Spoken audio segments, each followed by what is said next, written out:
And one final point I think that is really interesting. This whole idea of which I think you mentioned before, you could be in a job where you don't really see any potential promotion prospects. But I think the point that you really made that is interesting is that don't let that time go by. Use that proactively, because I think, maybe it might take a year or 2 years that opportunity could come up in your firm, but it also could come up outside. And I think if you stay in this mentality of, I'm not going to get promoted, I'll just do the bare minimum to survive, I think in this day and age, that's not enough.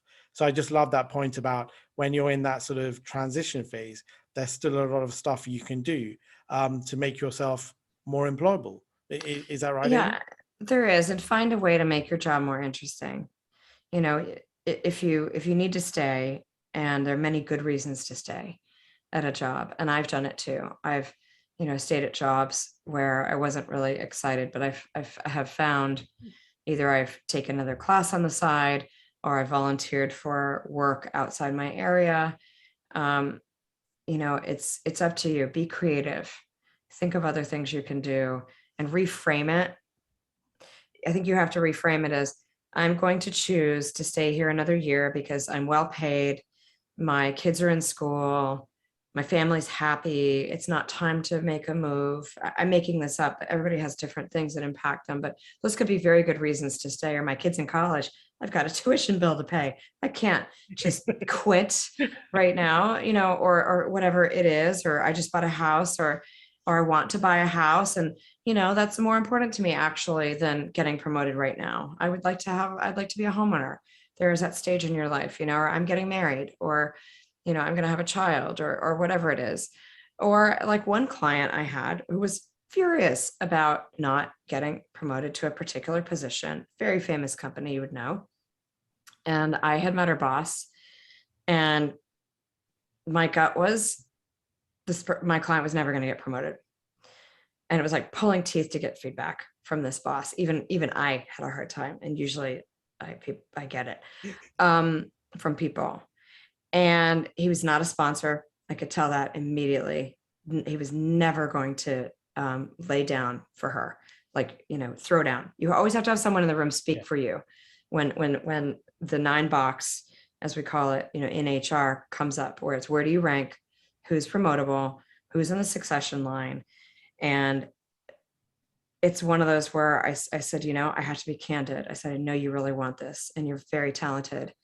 And this person was in their 50s as well, and was terrified of leaving. They'd spent their whole career at this company, and they were really angry because a couple other people had been promoted around them that were exactly at their level, at their age. Everything was the same, except they got promoted, and this person, my client, didn't.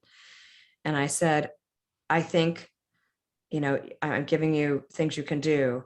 And they improved in a bunch of areas, but I said, I think ultimately you're going to have to decide either this whole life that I have, including where I am in this job, and the team that I love and that I've built, and the work that I do, and the business partners that I love, is enough for me. And they were making a very, very good 6-figure salary at a very famous company. And there are very few jobs. They'd been looking for quite a while, very few at their level. To your point, like, they're very senior. There are only so many senior jobs at the top. And they knew they had the longevity, they had the trust. They wouldn't be laid off probably. And if they did, they were going to get a very handsome package. Yeah. So they went from being super angry after we had this conversation. And I said, you think about it.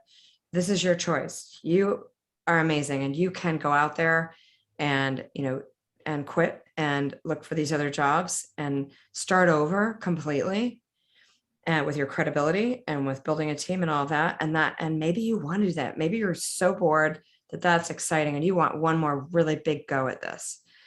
Or maybe you decide, you know what, I'm getting too hung up on this title, and I've got great work and I've got great clients. My family's happy. I've got my health.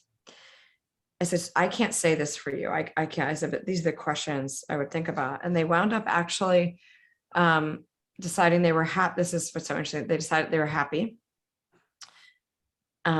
We finished up, and they were like a completely different person in terms of their attitude. And then also, we changed a few things they want to work on. And then a year later on LinkedIn, I saw that they were the head of product development for a really hot Silicon Valley company. And I sent them a note and I said, bully for you, they said, yeah, I was happy for a while, but then this opportunity came up and I was ready for it. And they had a good attitude because they'd spent a year, right? What we talked about earlier. And I said, I'm just so thrilled for you. You got both. So you never know where life's going to take you. But I think what we've been talking about is how the inner game and the outer game are both important.